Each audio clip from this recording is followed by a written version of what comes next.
خبر شامل کرتے ہیں لودھرا سے۔ محمد ارشد کی تفصیلی رپورٹ کے مطابق خانے وال ڈکیتی کی واردات، 4 مسلح ڈاکو دن دہاڑے 10 لاکھ مالیت کا زیورات اور نقدی لوٹ کر فرار۔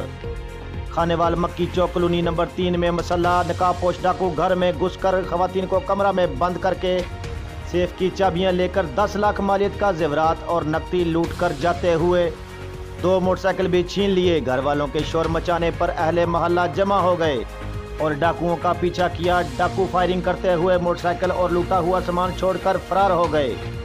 ڈکیتی کی اطلاع ملتے ہی متعلقہ تھانہ نے سخت ناکہ بندی کر دی۔ رپورٹ محمد ارشد، فاسٹ نیوز لودھرا۔